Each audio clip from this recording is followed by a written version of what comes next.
showbiz fanatics, Direk Lauren Jogi and GMA Sparkle. Abay may kasunduan patungkol kay Alden Richards at kay Catherine Bernardo kung bakit hindi sila nagkikita ngayon. Ang lahat ng yan. But before that, if you haven't subscribed yet to my YouTube channel, please don't forget to like, share, and subscribe at hit mo na rin ang notification bell for more showbiz updates. Bago tayo magpatuloy sa ating updates for today's video, ay hindi ko po pwedeng kalimutan at skip na kayo po ay pasalamatan patungkol po sa ating mga latest updates at sa palagian po ninyong panonood sa ating po mga updates. Maraming salamat po.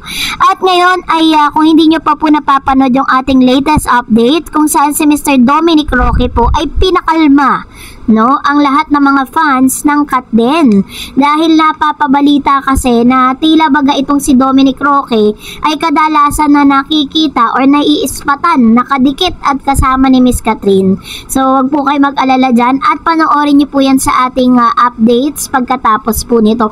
Ilalagay ko po yan sa end screen natin para po i-click nyo na lang and then pwede nyo na po kayo makapunta dun sa video na yon. At ngayon, let's talk about this one, kasi bago pa man po pumutok or bago pa po i-announce ng dalawang network ng GMA at ng ABS-CBN ang bagong movie po ng Katden ay kabi-kabilaan po yung mga sightings natin at kabi-kabilaan yung mga paayuda ng Katnet or Katden. May mga times na nakita natin sila sa mga special occasion po ni Miss Catherine Bernardo na laging present si Alden. And then eventually ay nagkaroon nga sila ng movie, Bigyan ko lang kayo ng backstory with regards to our update ngayon.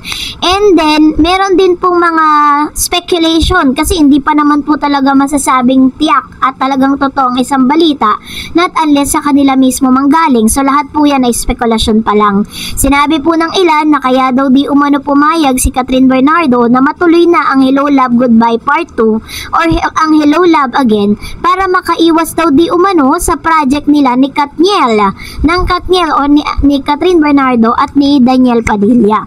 Pero base po kasi sa mga pagkakakilala natin kay Catherine, hindi po maapektuhan yung kanyang yung pagiging professionalism o yung professionalism na character ni Miss Catherine. Yan ang sabi niya she make it a point na kahit ano pa man daw yung pain na pinagdadaanan niya ay hindi maapektuhan kung ano man yung career or trabaho na meron siya.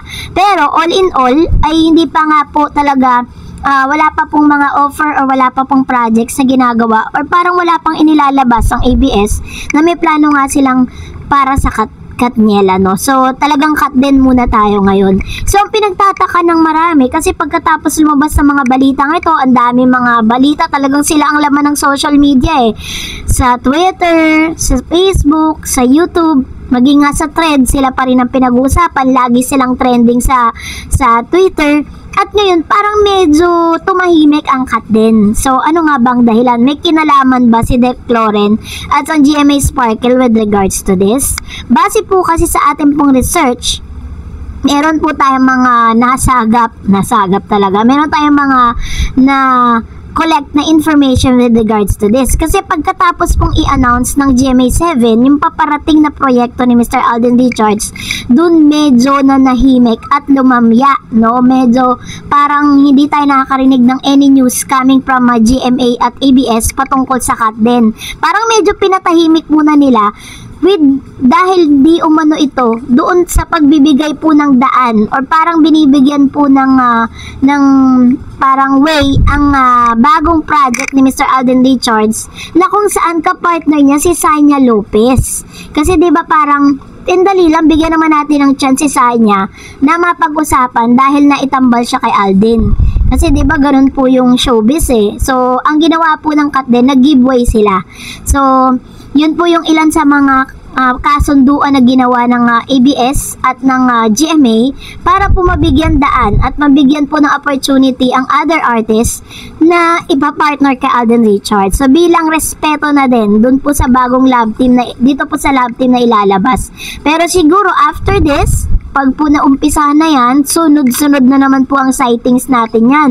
So wag po tayong maniwala na parang for talaga yun, for hype, 'di ba? Parang to make those love team o ito pong cut din na to is mapag-usapan para umingay. Hindi po yung totoo. Dahil ang katotohanan is talagang pinupursue at there's something special between Alden Richards and Kathryn Bernardo na for us para po hintayin kung ano ang magiging future. So, abang-abang lang tayo guys. And dahil dyan, narito naman ang ilan sa mga komento at reaction po ninyo patungkol sa ating latest updates. This is came from our Facebook page. Sabi ni Miss Miles Delgado, "Keep up the good work, Dareds Katden. Both of them are famous actor, but when the Katden phenomenon arose, their career blossomed more, especially with Alden in all aspect. Let's accept it. Very obvious din ang pagdami ng mga deepers para maambunan ng Katden hype. Perfect sila sa love team and maybe in reality too. Lagi ko na lang inaabangan ang mga news about them, but I realize na I'm hoping too much. It will hard to accept if this hope won't materialize. More concerned for Kathryn because she's still vulnerable since the big breakup. Hoping that there's more commitment, not paasa on both of them." Lahat naman tayo ganun yung gusto, hindi ba? Kung ano man yung nakikita natin between Kathryn and Alden, sana po hindi lang tayo pinapaasa. At alam naman natin na sincere ang isang Alden Richards kasi kung ibabase natin sa lahat ng mga pinapakita ni Alden Richards ngayon dun sa mga girls na parang na link sa kanya, kakaiba kasi yung kanyang treatment na meron parang very special para kay Kathryn.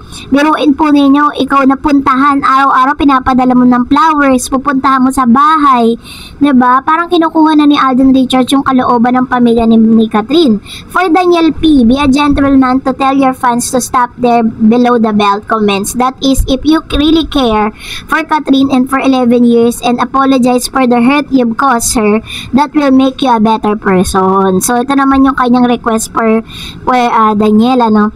Ang gusto kasi natin lahat na parang sa lahat ng mga pambabash at sa lahat ng mga bintang na ipinupukol kay Kathryn, sana may isang Daniel na magsalita para sa kanya. And Miss Anesha, ang guluan, Kat, iwas muna kasi sa kaibigan mong lalaki. Lalo na hiwalay na sila ni Bea. Syempre, yung mga bashers, ibang nasa isip. Buti sana kung hindi kayo magka-love team ni Alden at nagkataon na nasa Hong Kong pa, o diba? Kahit sinong mag-isip ng iba, iiwas muna para di mabash Sa dami ng Katden fans, nakaka-discourage sa love team na Katden. True naman, diba? Para sa akin naman po, parang there's no, wala naman pong masama if si Miss Kathryn Bernardo ay nakikitang kasama si Mr. Dominic kasi dati pa naman ginagawa na nila yan. Sabi ni Miss Emily Catera Villanueva, pareho kasi silang mabait kaya sila magkasundo sa lahat ng bagay. Sila na talaga nakatadhana sa isa't isa. God bless Kat and Alden. Stay strong. Marami pang blessing na darating sa buhay niyong dalawa. The best couple talaga kayong dalawa. Ayan. Thank you po. And sabi ni ang isang user sa ating YouTube, sa totoo lang, kung wala si Alden, kung hindi nanligaw si Alden, surely ako liligawan ni Dom si Kat. I don't know. Maybe.